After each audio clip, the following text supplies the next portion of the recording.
Hi, it's Ramsey Dewey with the JX Fight Club in Shanghai, China, and I got a question from our friend the Pavitharan. I think I'm saying that right, you guys and your crazy screen names. The Pavitharan asked me not once, but twice, what would happen if Mike Tyson fought in MMA or kickboxing? Now, I've said before that I believe that Mike Tyson is a very special and gifted athlete, and he probably would have succeeded in whatever sport that he did.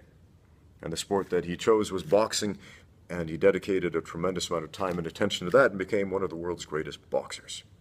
Okay? So if he had dedicated that time and attention to MMA, if that was a thing back in the day, or if Mike Tyson was coming up in these days, I believe he could have gone all the way, could have been UFC champion of the world, right? Because the dude had a crazy work ethic and crazy athleticism to back that up. Okay? And same thing with kickboxing. If he dedicated that time and attention to kickboxing, the dude would have been phenomenal as a kickboxer or a Muay Thai fighter or whatever other fighting style, I believe. Okay? Or really any other sport. If you wanted to be a great hockey player or football player or curler, again, you invest the type of time and attention into training that that man did into boxing, and you'll succeed in that endeavor. Okay?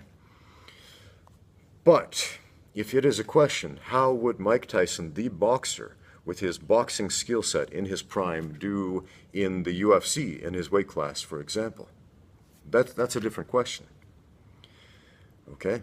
Because if he's fighting a good wrestler who's able to put him on the ground, a good submission artist who's able to pull off a choke or something like that, then clearly he's not going to win that fight. Okay? Now we've seen James Toney versus Randy Couture. James Toney, a very capable boxer, being taken down by a very good wrestler and finished fairly quickly. Okay? There's another boxer, I'm blanking on his name, but he's done 2, maybe 3 pro MMA fights as well, and I think he lost his first one. The same strategy, his opponent took him down and submitted him fairly quickly. And his second fight, though, I believe he fought Heath Herring and knocked him out.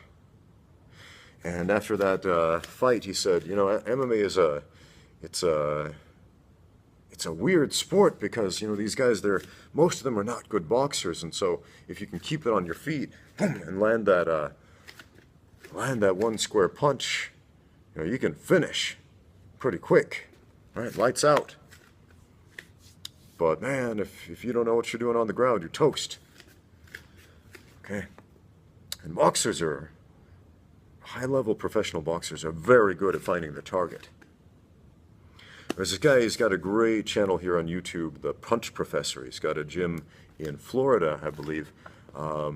Beautiful gym, a lot of handcrafted wooden stuff going on there, and he's got some great videos on speed bags and double-in bags and boxing technique. Go check it out. So the Punch Professor, he's got this one video titled, "Why Boxers Are Not Allowed to Wear MMA Gloves," or something like that. And he shows how deadly accurate he is with the thumb, throwing a hook at a very specific target on a speed bag, okay, with his thumb. He said, boxers are mean. So if they were allowed to keep their thumbs free, they'd gouge each other's eyes out with those things. That's why they keep them contained in those mitts. So, yeah, seriously, boxers are deadly accurate. If you have not trained with a professional boxer, okay, if you haven't got in the ring and done some sparring with a pro boxer, and you want a humbling experience, do exactly that. Right? If you're an MMA fighter and you think your striking's pretty good, box. Box with a boxer, like a high-level professional one, and you'll be reevaluating your striking. And that's a really good thing. Spend time training with these specialists, okay? And that's going to bring your skill up to the next level.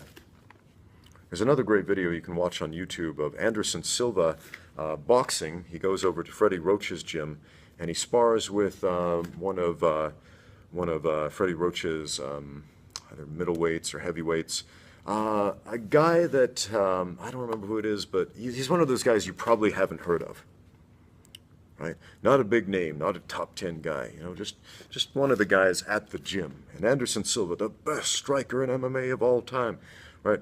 He's there boxing with this guy, and you know, he does okay.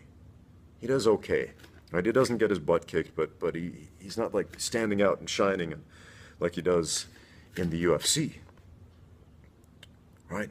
And if we were scoring the sparring match, he probably would have lost on points. Okay, and afterwards, Freddie Roach, I mean, this was the first time he saw Anderson Silva. He gave an interview and he said something like, yeah, he came and sparred at my gym and sparred one of my guys, and I heard he was like the best striker, and I saw him, and it was like, I don't get it. You know, he doesn't seem to be anything special. But then he watched some of Anderson Silva's fights in the UFC, and he was like, this guy's something else in this sport. It's crazy. How when he fights the specialist, nothing special. Fight the generalists, and he takes it to the next level, right? So that's one of the great things about Anderson Silva, is that he spent a lot of time training with specialists.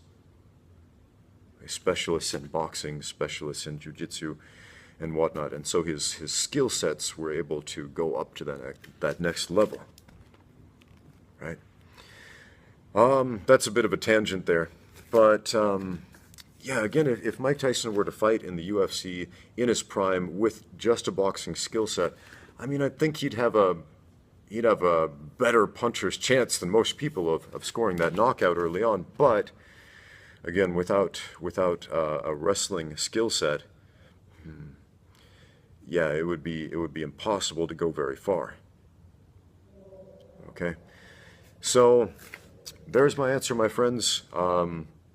A dedicated athlete like that will go as far as they want in whatever sport they want. But if we want to do MMA or kickboxing, then we have to train specifically for that sport. So hey, thank you for watching. Now get out there and train.